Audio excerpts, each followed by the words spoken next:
Edge's character is headed for an entire new direction on Raw, so we'll see what's going on there. We'll also see what new challenges are on the way for Roman Reigns and much more.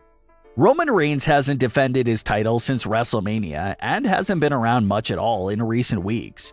We've been discussing how it's a well-deserved break for Roman, but how his absence does obviously affect the quality of Raw and SmackDown. Roman has been hanging around for 2 months without a new challenger or storyline. But it looks like Roman's storylines and feuds are slowly coming back into play on WWE television. Drew McIntyre has been very vocal in recent interviews about wanting to face Roman Reigns at Clash at the Castle in September. Everyone knows that Drew really wants that. But what is even more interesting is that Drew McIntyre did mention the challenge of Roman Reigns at that event during a recent edition of SmackDown. So it is a bit early for someone to lie out a challenge for Roman Reigns to a match that takes place 4 months from now. But it's a good sign that Drew McIntyre vs. Roman Reigns will be the main event of the show. Fans figured that was the case when the official graphic for Clash at the Castle featured 2 large renders of McIntyre and Reigns right in front of the poster. So to hear Drew McIntyre bring up that challenge to Roman on WWE television is a very good sign that we may be headed in that direction for the main event of Clash at the Castle after all. But that's several months from now, so what about some opponents for Roman Reigns in the immediate future over the summer? Well, Roman has had another superstar calling him out at the same time, and that's Riddle. Riddle came out to Raw to challenge Roman Reigns himself and talked about how he'll be the next undisputed champion after defeating Roman Reigns. Riddle does have a good case to go up against Roman Reigns because Riddle has been tangled up in the issue with the Bloodline since April.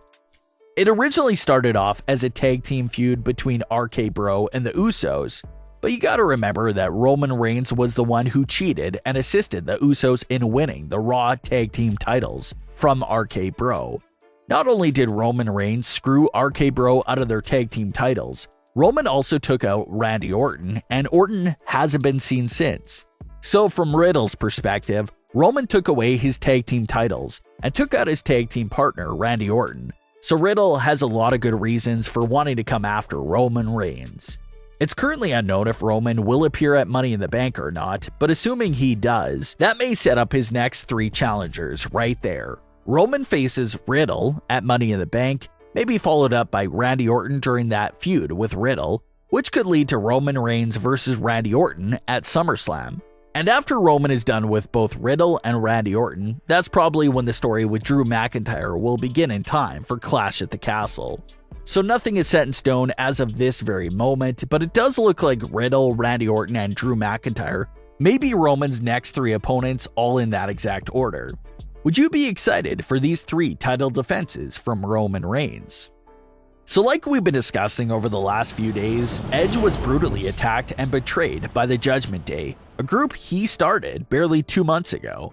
Now, you can't really think too hard about the betrayal because it doesn't make much sense, storyline-wise, at all. Edge didn't really give Damian and Rhea any real reason to do that to him. But then again, maybe that's the point. Maybe that's why this was considered a face-turning moment for Edge, because it was in fact a brutal beatdown for no good reason. It turns out what fans were speculating about was in fact true. Edge's sudden removal from Judgment Day was to reinforce Raw's babyface roster that took a massive hit with the loss of Cody Rhodes.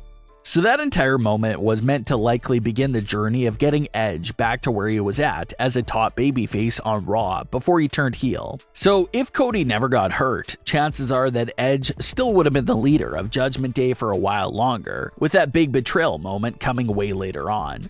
But the next big challenger for WWE will be turning Edge back into a full babyface. They're probably going to act like it never happened. But Edge did spend the last 60 days insulting all the fans as this ruthless heel leader of Judgment Day. So just because his own people attacked him, we're supposed to just automatically get behind Edge and root for him again? That's not traditionally how storytelling goes. If the big bad guy gets overthrown from his position and tossed out, that doesn't instantly make them a sympathetic figure. No, not at all. They're still that same bad individual that said and did all those bad things. So, same thing with Edge. Him getting attacked by his own people shouldn't really be considered a babyface turn. He was literally insulting the fans 20 seconds before he got attacked. A good example of this exact same situation done right was with Bayley and Sasha Banks in 2020. That story was beautifully fleshed out for nearly the entire year. Although Sasha Banks was a heel with Bayley, the story showed that Bayley was more of the self-centered heel that didn't really care about Sasha Banks. But on the other hand, despite being heel, Sasha was a very caring friend that would go and do anything for Bayley. That story kept going until Bayley randomly attacked Sasha Banks on SmackDown with a brutal beatdown. And even though Bayley's attack also came out of nowhere, it made perfect sense because of the entire fleshed out story leading up to that moment. Bayley attacking Sasha Banks was a babyface turn for Sasha because of how deep that story was. But that's just not really the case in Judgment Day's situation with Edge. If Judgment Day's story was more fleshed out and showed that Edge was losing all this ruthlessness and becoming more of a softer leader over time, then it makes perfect sense for the rest of the group to look at Edge as the weak link that's in the way and get him out of there. So it was a great shocking moment, but it would have been even better if it was backed up by some strong story, which it unfortunately wasn't. So what's next for Edge? Well, like we've been talking about, the character has to redeem himself to the fans and to the rest of the babyface roster. Maybe he apologizes, realizes that Judgment Day was a mistake, and explains himself some more because that babyface turn won't be complete until the character basically apologizes for everything he's done since his heel turn. Obviously, Edge isn't dealing with the new Judgment Day trio all by himself. He's gonna need some help. Edge will likely need one male superstar and one female superstar to help him out with his former group. The female superstar is quite easy. What if you got Beth Phoenix back involved? Beth was never too crazy about Edge's creation of the Judgment Day, so this would give her an opportunity to take down that creation from Edge that she was never a fan of. Maybe the male superstar will be AJ Styles. Now again, Edge just can't go up and ask AJ Styles to join him. He'll have to apologize to AJ for everything he's put him through since March. And if Edge is able to get his own new trio together, then maybe he'll have a shot at taking down his evil creation of the Judgment Day. Maybe that big SummerSlam match will be both leaders facing off against each other, Edge versus Finn Balor. That'll be a nice matchup as well.